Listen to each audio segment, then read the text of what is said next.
Good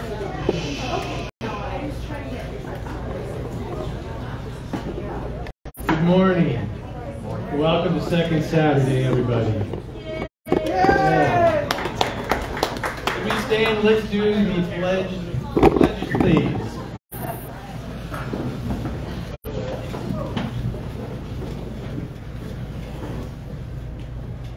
Pledge allegiance to the flag of the United States of America and to the republic for which it stands, one nation, under God, indivisible, with liberty and justice for all. I salute the flag of the state of New Mexico and the Zia symbol of perfect friendship among the United cultures.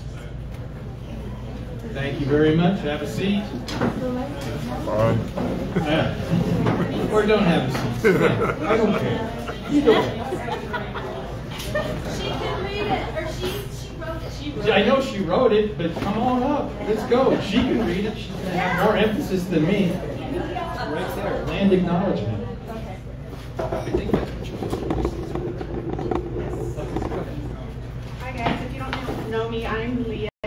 I am from the Navajo Nation. My mother's from Two Great Hills. My father's from Shiprock. And I live right here in Navajo. So we recognize that Sandoval County is located on the ancestral land of Indigenous people. We acknowledge and honor our land caretakers and commit to retain and advocate for the traditions and cultural knowledge Indigenous people have practiced since time immemorial. Well done. Thank you, Bill. All right. Now that we're down to that. Who are you? I'm getting there, okay? We have stuff to do first. Stop harassing. Now we got that done. Hello, everyone. My name is Greg Bennett, and I'm not running for county commissioner, number one. But this is what happens when you get here and you say, hey, sure, Alex, I'll help out. And all of a sudden, you're running Second Saturday. So here I am. That's me. So I'm just going to go down this thing. First off, we want to make sure that everybody realizes that we're here at the Tucci's. Thank you very much.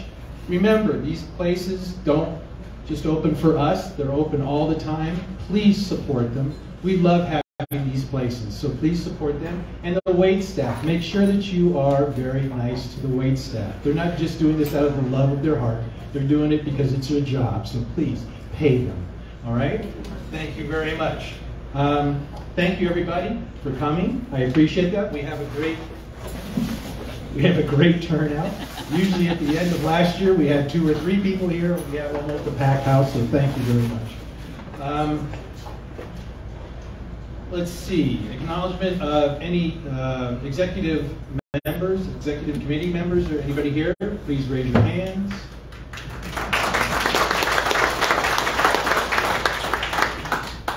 Those precinct chairs or board chairs, any of those here?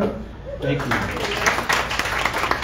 So why do I do that? Just to have people raise their hands? No, we are a volunteer business here, folks, so we need help. These are the people that volunteer their time to do the work that we need to do.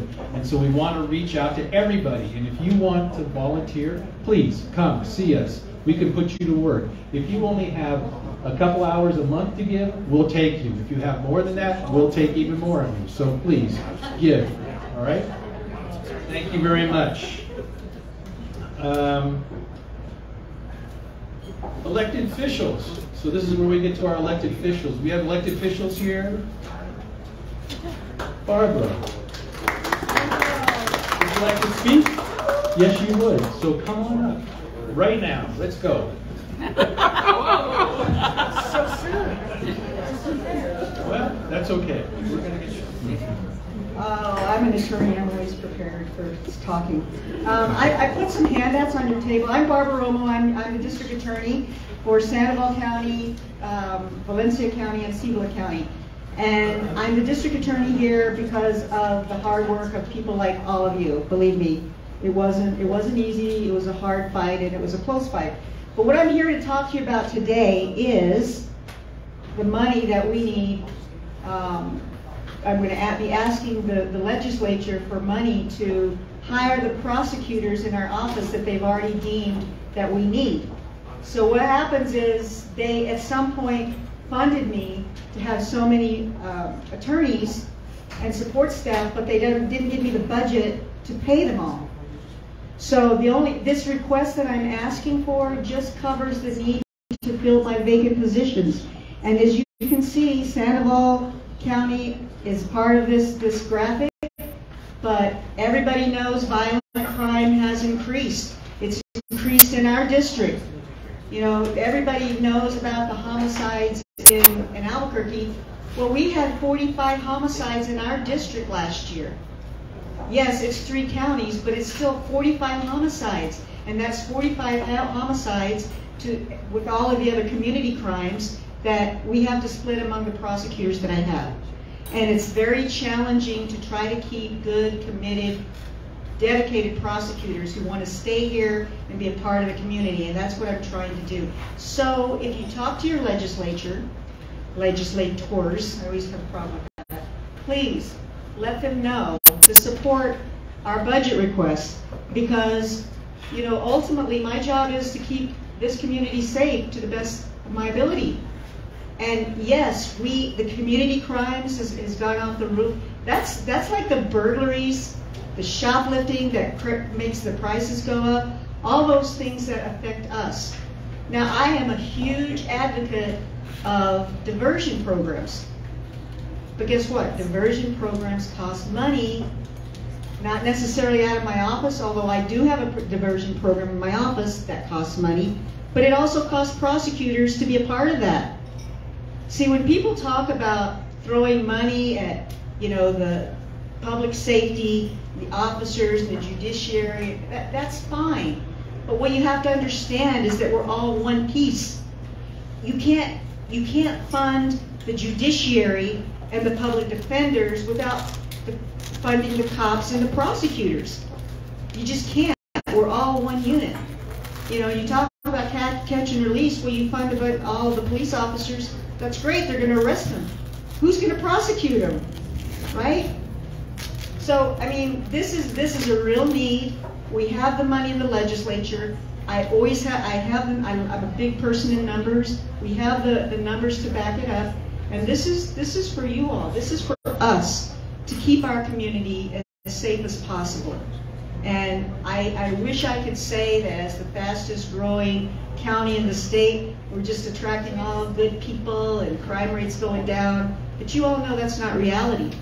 Reality is that with more people, more problems, more crime, and we really do need this money to make our office the best possible, to be a part of this community. Because ultimately that's what we are, and we want to stay that way, and we want to be a valuable member of your community.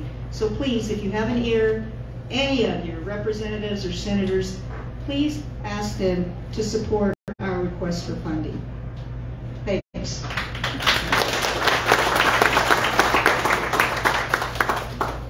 Thank you, Barbara. Kathleen, would you like to speak? I am Representative-elect Kathleen Pates, District 44. Most of you heard me speak last week at First Friday, so I'm here just like you to listen to our Senator McKenna, and thank you. And look at us, man. I am so proud of Rio Rancho. I have never seen this room so full. This time last year, we were talking about Rio Rancho Dims were not as engaged as other areas, and I love to be wrong. So thank you.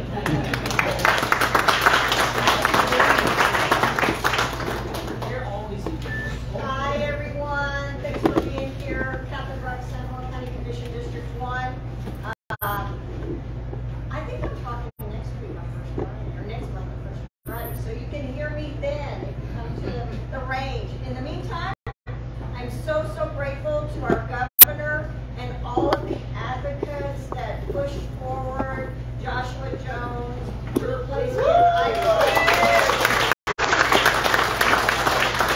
He is feeling a little under the weather, and he didn't want to spread any of his germs to the rest of us, but he was at the meeting Wednesday night, and I'm just happy that he's joining me on the commission. So, thank you. So chime in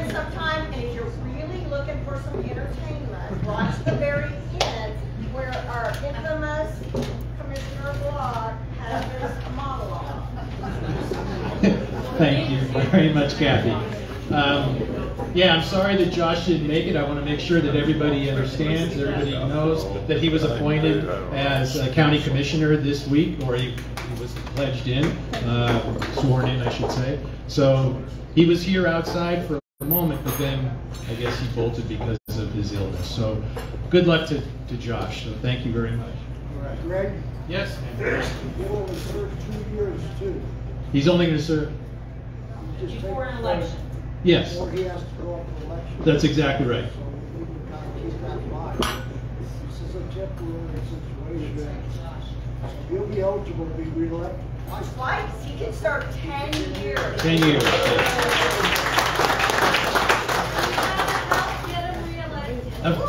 Yes, I think that goes maybe without saying, but maybe we should say that. You have to say it, right? We are here to support Josh, so there you go. All right? All right. Judy, come on up, because you said you wanted to say a few words. Well, some of us went on a magnificent tour of the Roundhouse that was hosted by State Senator Brenda McKenna, and I just want to thank you, Brenda, because everybody on that tour was just blown away by how wonderful it was. I mean, our elected representatives work in an art museum, a work of art, and if you haven't done an art tour, you should. And it's just an amalgam of art and history and civics that I think is so unique. And the icing on the cake was having Brenda host us. So I just want to thank you, and also a shout out to Karen Schaefer for helping to organize it. So if you ever get a chance.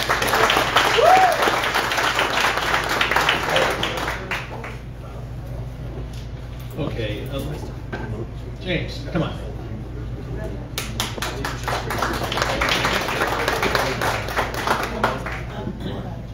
Hello, everybody. My name is James Jimenez. Most of you know me as Alexis's husband. Alexis was going to come, but she and our daughter Lisa are off at the Martin Luther King March today. So we're also doing good work today. So there's a couple of things I just wanted to raise. First of all, I wanted to publicly thank Karen. Karen, where are you? There you are. You're back there. Karen, thank you so much for your work in helping us pass the constitutional amendment. And all of you for that. What we have done is something that no other state in the union has done. By pledging what promises to be at least $150 million a year forever to early childhood programs, we can really change the trajectory of this state.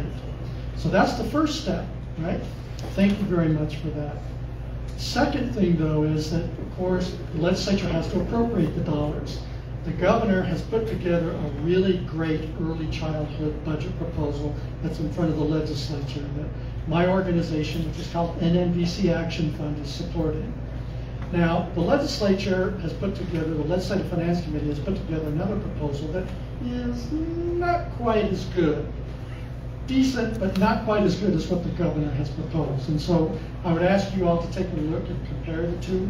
We think the governor has done a great job. Encourage you to support the governor's proposals on early childhood education. One of the main differences is that you will remember that the governor, in conjunction with the legislature, created the Early Childhood Trust Fund. That's aside from the constitutional amendment. That fund, because of oil and gas revenues, has grown to about $3 billion.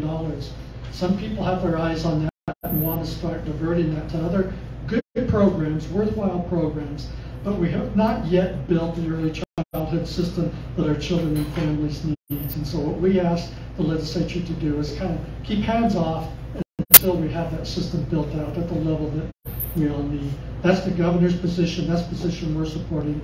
That's the position that we hope that you will support too. Thank you very much.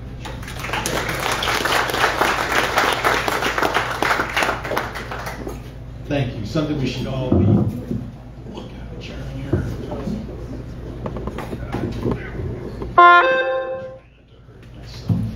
Okay. Something we all should be should be behind early childhood development, right? All right, now, with that said, I think I've covered everybody that wanted to speak. Is there anybody else who wanted to speak right at the moment? Oh.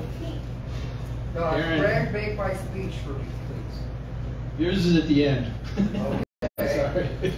Announcements.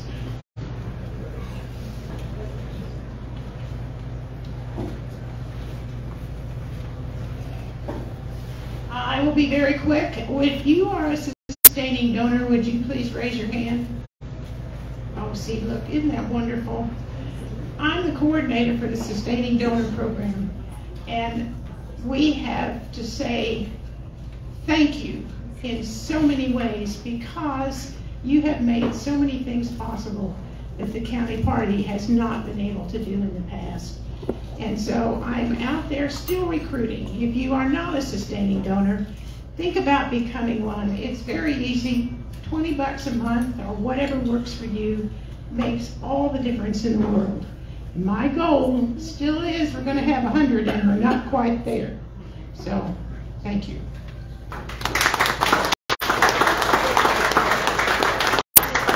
Thank you, Brenda. All right, now I think I've covered all my bases. All right? Now on to the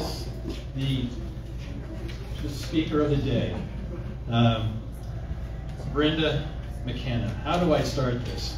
The senator was one of the first people that reached out to me and said, hey Greg, you can do this. I'll show you how. She actually walked a couple of times with me, and anybody that really wants a master class on how to canvass, talk to Brenda. The master class, of course, would take you about 15 minutes per house, so people like the Haley that has, had 180 houses she had to do it a day, probably would take her way into the wee hours of the morning. But on that, we could still, we had 4 touches. Not only did we knock on doorbells and ring them, we phoned them, we emailed them, and we waited out front until they actually answered the door, these fools, until we weren't going away, folks, until you come out and say hello. So it was a great day. We got through about 10 houses. But that was But truly, if you really want to know something about how to do things correctly, Brenda's the gal that you go to. I'll let her speak about where her district is, because I don't even know where District 3 for the County Commission is still. If she's in District 9, I'll let her tell you where that is. She has got to be one of the most accessible people that we have in the legislature. She is easily explainable to everything that she does. Again, one of the things that she did when last year, she was looking for appropriations, and she told you exactly what she was doing. She told you exactly where all the money that she wanted, where it was going. People don't do that these days. Just give me the money, okay? So Brenda is one of my favorite legislators, and now she's going to talk to us about what her feelings are, I guess, of what's going on in the legislature, or coming up legislation. So, Miss Brenda McKenna.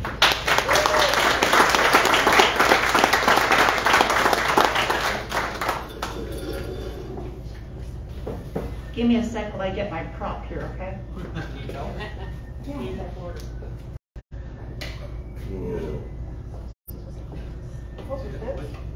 There? Kind of, sort of? Okay. Kind of? Okay. Oh, okay. All right. Okay, good. Got all my props. Okay. You good? Yeah, I'm good. Don't leave me, Greg. I'm going to take this off just in case my speech is a little slurred.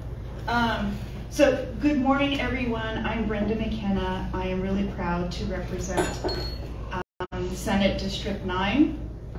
Coming into our 3rd session, and I'm so happy that Representative-elect Kathleen Cates is going to join me. Thank you.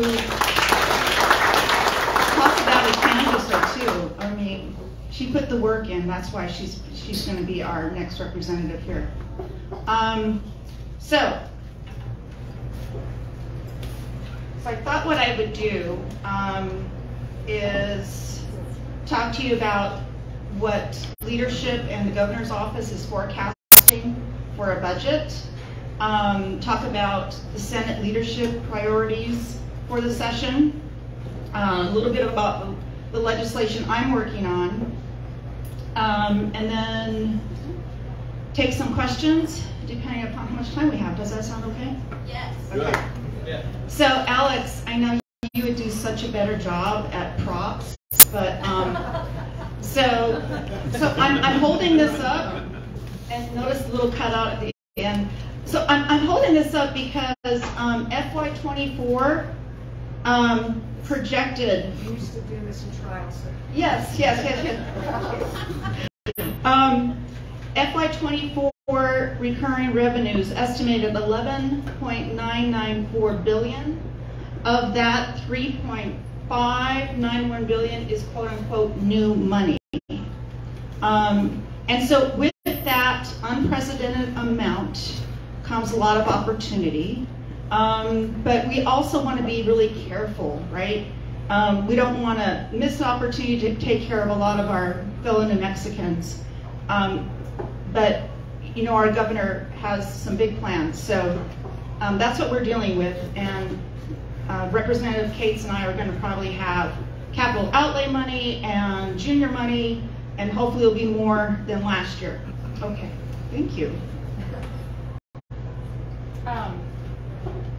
Okay, so thank you so much for mentioning Josh. I'm really proud of him. I worked for him when we both worked as field representatives for our now Secretary of Interior, Deb Haaland, and he's going to be a wonderful commissioner.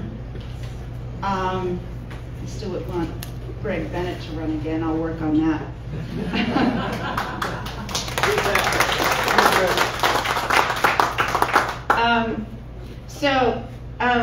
Is it Dr. Jimenez? Yes. James.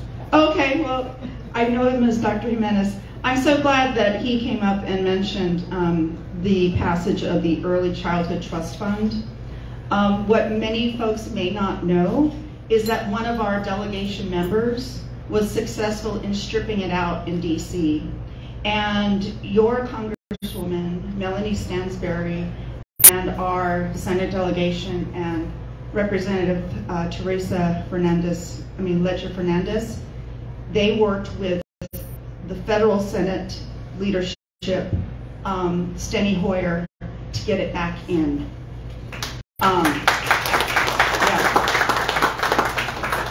I think it's really unconscionable that we would have a congressional person deny that 70% of us voted for Early Childhood Trust Fund. And I'm just so glad that we have so many others on our delegation that were watching out for it. She got it in on December 23rd, Friday before Christmas. She did not stop working until that passed. Right. Yep. So let me just tell you a little bit about what our Senate leadership feel is the priorities for this coming session. Tax reform, working with the tax rev and secretary. What does that mean? What they're talking about is lowering GRT, getting the bad exemptions off the books, and anti-pyramiding. They also want to do personal income tax restructuring, so for more brackets and make it more progressive. And then you've probably seen in the newspaper the governor is supporting some rebates. When it comes to GRT, I plan to co-sponsor a tribal GRT bill that was pocket vetoed by the governor last year. We understand we have fixed what was concerning of her, and we hope it will pass this year. When it comes to crime, there's going to be some work on family violence prevention and police reform. I understand the law enforcement database that was stripped out this past session is going to go back in. So what is that database? That's about keeping track of law enforcement officers who are practicing bad behavior on the job. Okay. Education. We talked about early childhood, but it's also my understanding the Legislative Finance Committee and The Education Committee are working on to support education initiatives. Also more support for career technical education, and they want to expand the outdoor education and recreation activities. When it comes to health, I'm really excited about my colleague, Senator and Dr. Hickey. He's got about 2 healthcare bills that one is going to hopefully help to support more providers in our state, which includes, I understand, increasing the Medicaid reimbursement to providers. That will hopefully incentivize providers to work in rural areas. He's going to try again to get a School of Public Health building going, and healthcare purchasing. Gun safety. I'm sure everybody heard about what happened to my colleagues and some of our county commissioners in Albuquerque. I don't know the word to use, but I do know my colleague, Representative Lopez. Her daughter, her bedroom is right outside the garage, and when that bullet went through, she said, "Thank goodness, Mom, that I wasn't using my laptop at that time," because it turned out that bullet just went right over where she typically sits. So I understand someone is in custody. With that said, I believe Representative Pamela Herndon is going to reintroduce a bill that will have gun owners responsible for securing their firearms, so that someone who is not trained, authorized, or underage to use a firearm can't use it at a school or other place. And that's in light of the tragic murder of Benny Hargrove. Also related to gun safety, we think we're going to have some bills dealing with assault weapons and dealing with high-capacity magazines and increasing the age for the purchase of AR-15s. So we also want to address alcohol abuse. There's some talk, I think it's my colleague, Senator Antoinette Cedillo Lopez, who's proposing to increase alcohol tax to act as increasing as a deterrent, and then putting that money into prevention and treatment programs. Last year, Representative Joy Garrett and another of her colleagues were successful in getting a bill to pay for a survey and report for all legislators to participate in. It was an online survey, and then those of us who wanted to have a phone interview, we did so. And that was all questions about modernizing our legislature. We're one of the very few legislators around the country that do not pay their legislators a salary, and we do not have staff with the exception of during the session. I think New Hampshire has it even tougher than we do. I think they get $100 a year. So go New Mexico. But it really is time. Now that I've been serving the community, serving the state, and working both a full-time job and serving in the legislature, I can tell you the very first, there's like 3, but I'll say 2 of them right now because of the time. Our state is not being well served because we have so many talented folks who would like to serve in public office. But once they realize the terms, or once they realize that their employer is not going to let them take off time to serve in the legislature, they say, I can't do it. So we're missing out on all that talent. Our constituents are missing out because I can't give them 110%. All right? So I'm really excited because modernizing our legislature is one of the priorities for the leadership.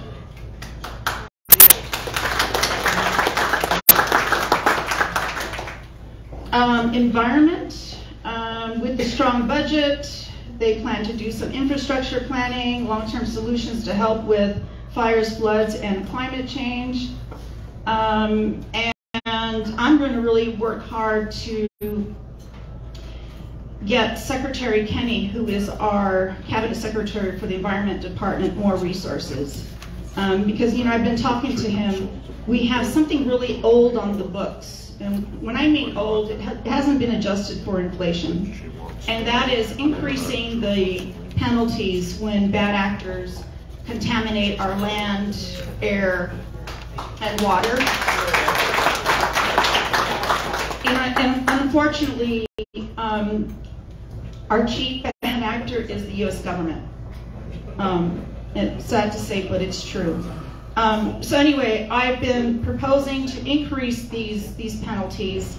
But Secretary Kenny said, well, let's wait because I need more resources so I can enforce what you're proposing to do. So that's on me. He was incredibly sharing with me, and that's what I want to do. I'm going to be lobbying to get our Environment Department the resources it needs to do its job. So I know there's something going on with reproductive rights. I've been talking to some wonderful advocates in the state about what we want to do to strengthen what we already have. Namely, we want to protect our fellow Americans who come to New Mexico to get reproductive health care. And what I mean by that is they should be able to both receive the care and for those who are providing it, not fear that they're going to be turned into their home state, right? So I think part of that language that we're going to propose to go in statute will be protecting our fellow Americans who want to get reproductive health care in New Mexico. How are we doing on time, Greg? It's up to you. Okay. So now I think I'm going to move over to the areas of legislation that I plan to do, and I've already mentioned some areas. They happen to do, one area is animals and wildlife, environmental, indigenous, which I've mentioned, healthcare, and the people. When it comes to wildlife and animals, doing a couple of bills. I've been working really closely with Commissioner Bruck, probably for the past, 8 months, Commissioner. We've been working with advocates to deal with the incredibly beautiful but the free-roaming horses in Placitas and other parts of New Mexico. So we are not calling it wild horse management anymore. We're calling it free-roaming horses, because if you're around any of these horses in Placitas, they come up to you. They're so used to being fed by humans that we're now calling it free roaming. So we really hope to get it all across the finish line. And thank you, Commissioner Bruck, for giving so much of your time to help me do this.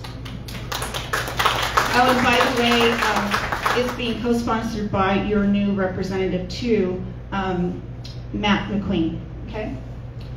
Let's see, I talked about environmental, about the fees. The other environmental bill I'm proposing is to study the use of Roundup in our public places in our schools. And so let's see, I told you about the Indigenous Tribal GRT Act. Healthcare, I've just agreed to co-sponsor with Representative-elect Eleanor Chavez to write the staffing numbers in our facilities. This is all about the welfare for our nurses and the safety and ensuring quality care for patients. Let's see, the people. Several areas that I'm pursuing there. I think the biggest one that I've been working on most recently is establishing tenants' rights in New Mexico. Right now, we do not have any statute that limits how much a landlord can increase a monthly rent.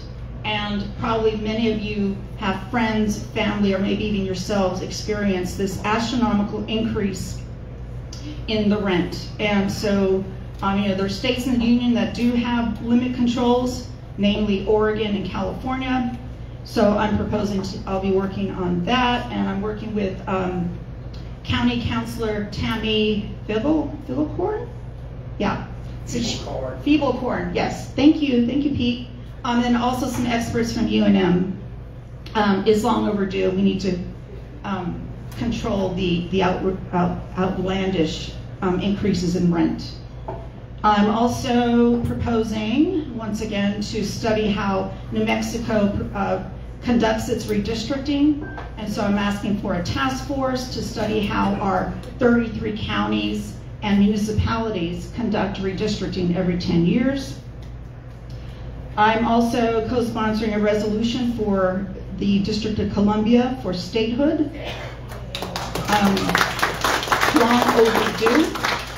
Long overdue. I'm co-sponsoring that with Senator Harold Pope and Senator Leo Jaramillo.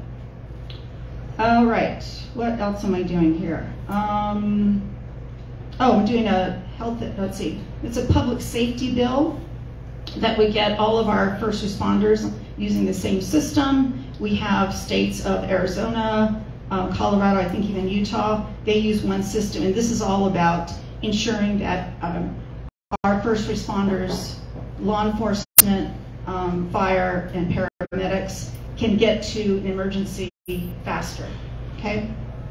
Let's see, what else am I doing? Okay, I think that's a lot.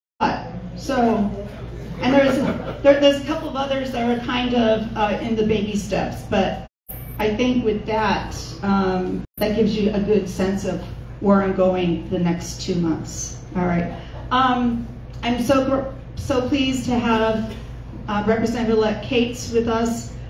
Please be patient with us to contact us. It really gets rather chaotic, and we really appreciate even if you have to call us more than once, email us more than once. Sometimes that's what it takes. We do going to have staff to help us respond to everybody, but please be patient with us. Our intention is always to respond and call you back or email you back, but it may just take us a little bit longer, okay?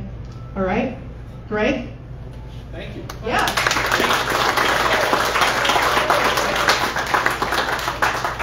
Any questions from anybody? Okay. The kid in the back. I just heard this. Oh, sorry.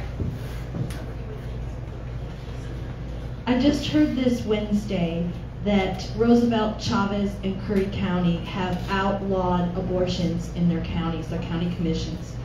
So I know that we're focusing on making it safe for women to come to New Mexico from other states, but we need to focus on making sure that women have reproductive health care rights in our state also. So are you guys going to focus on that? Yeah, thank you, Alex, for the question. Yeah, and I remember I told you I've been talking to advocates about strengthening what we have and filling any gaps that need to be filled in. So I'm sure we're going to be talking about that in the next week, Alex, to take care. And yeah, I think is it the town of Hobbs as well? Clovis. Or is it Clovis? Okay, yeah. So that's on our radar. But thank you for paying attention and mentioning it. I'm so sorry, just to add to that conversation, I had the luxury of watching the news this morning. So there is a direct communication saying municipalities cannot make decisions about women's health care rights. That's only the state. So I think those areas are talking about it. Their city councils and their commissions and their county commissions. But at least this morning's information is they have no right, they have no jurisdiction for making those decisions. And I just want to support what Senator McKenna was saying. This bill is to codify the governor's executive order.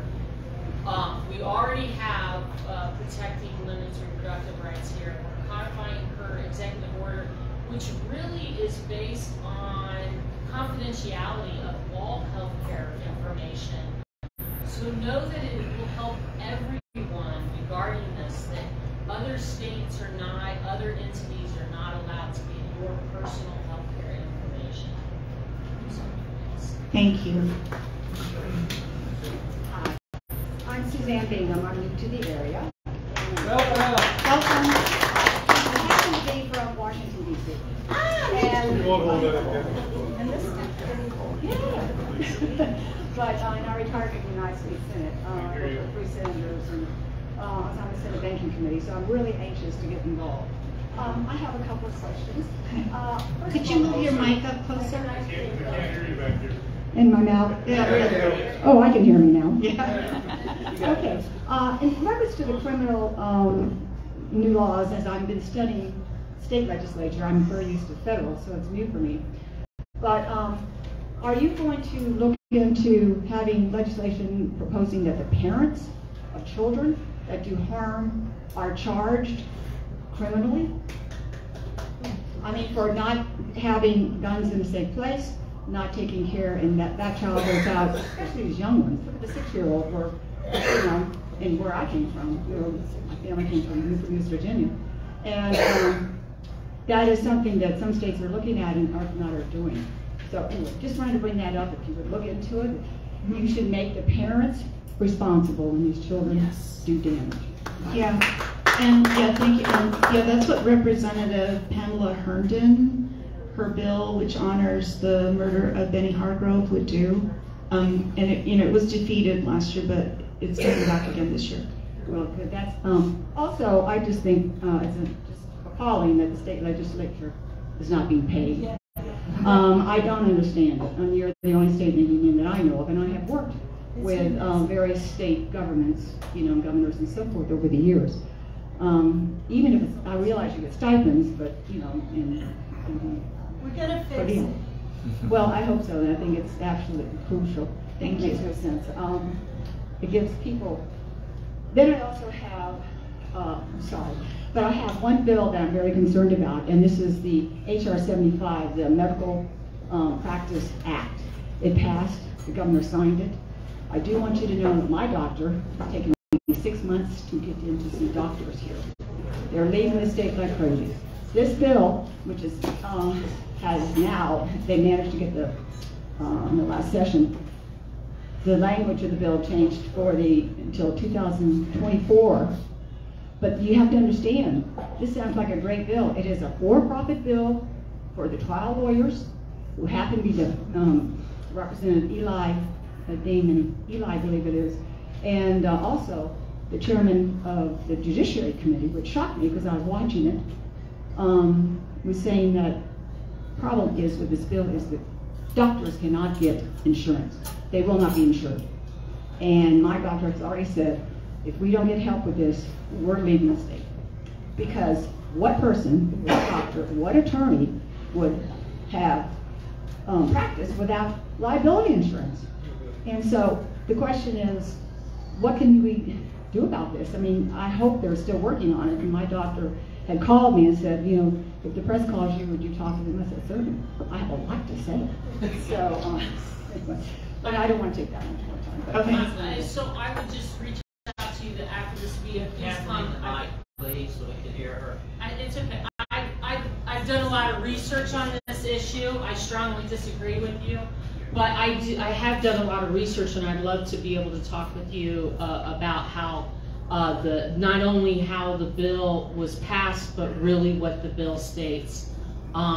But understand that the medical providers in the state are most certainly clinging to this as a reason why they are not being able to stay in town, in the state. And they will. My doctor has said she's going to retire. That's it. She's retiring. And I don't want her to retire. She's a wonderful doctor. This is the GI doctor that I have. So bear in mind, that might be true. But there's another side of this story. So. Yeah, thank you.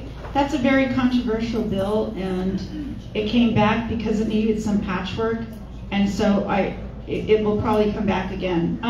You know what I failed to mention is I brought some handouts of what we accomplished as a legislature the last session. So here's the session summary, and then here is what we did during the special session. We went in for 2 days. So if you're interested, I'm going to leave them right up here and help yourselves, okay? Senator, could Could you email that to me? Why, I would be so happy to, Alex. Okay. Anything else? One more. Senator, I fully respect what you're doing on the free roaming horses. It's an issue. My concern, and of course, it should be everyone's concern, is that these horses, there's no carrying capacity on the land, and our watershed is destroyed because of this. Yeah, that's why Commissioner Bruck and Representative McQueen and I are working so hard on it. We hope, I believe Senator Woods will be joining us again. So the three of us, along with Animal Protection New Mexico, we're moving forward with it. We've talked to virtually all the stakeholders, including cattlemen's, stockmen's, the Cattle Growers Association, BLM, and others. So We've just got to save the watershed. well, there's other considerations too, I believe that too, but I go to bed every night worried that there's going to be another collision with a horse and a human being. So that's what we're trying to fix. So it's not a horse problem, it's a people problem. All right, thank you. All right.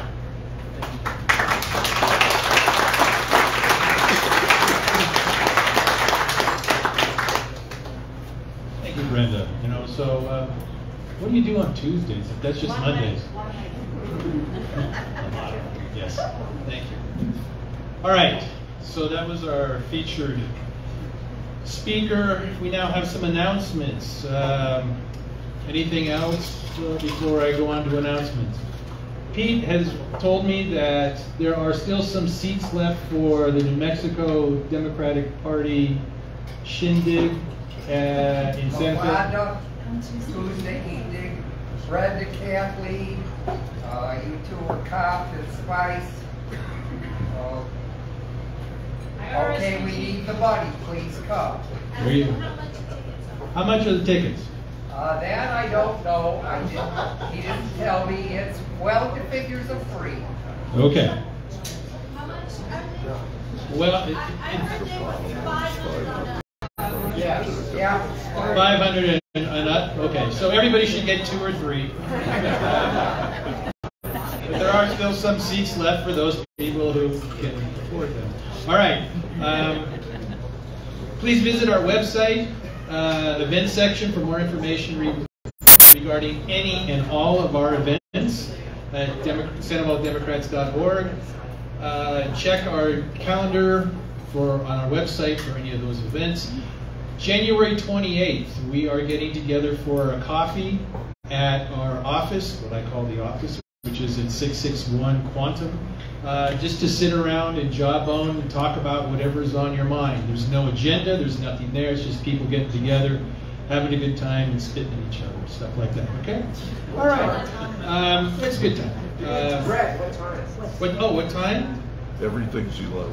11, because everything's 11. Thank you. Thank you. The peanut gallery saved me. So thank you. He's good for something. Because it wasn't. Okay. Also, Martin Luther King's Day is coming up. Yes, we are.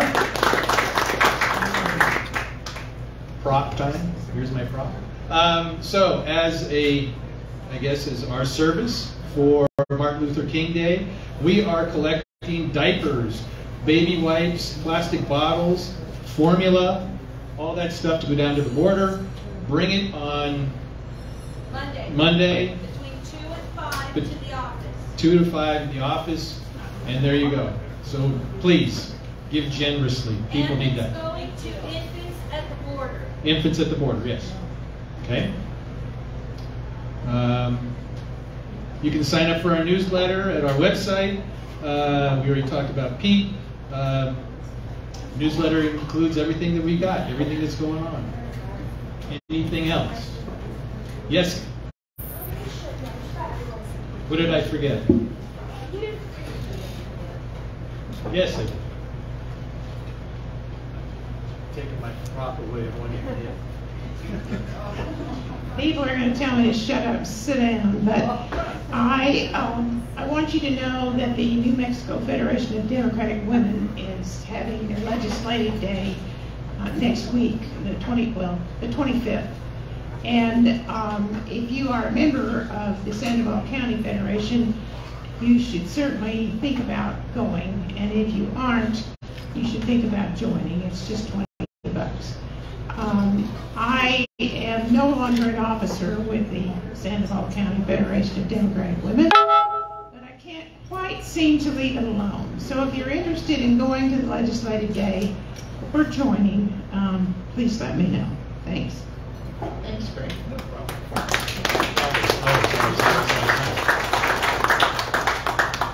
I have an extra ticket to the Martin Luther King luncheon on Monday. If anybody would like to go, I've got an extra ticket.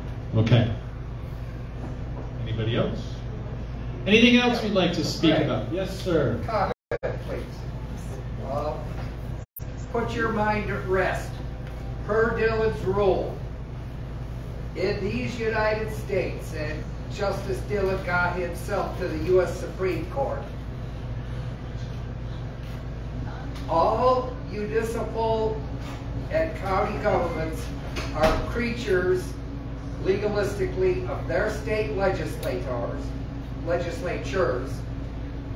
If the New Mexico legislature says that abortion is legal in New Mexico, Curry, Roosevelt, and Lee County cannot say in their areas that it is illegal. Courtesy of Justice Dillon.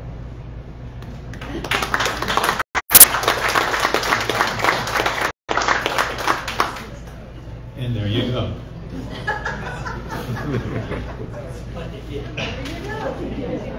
Anything else?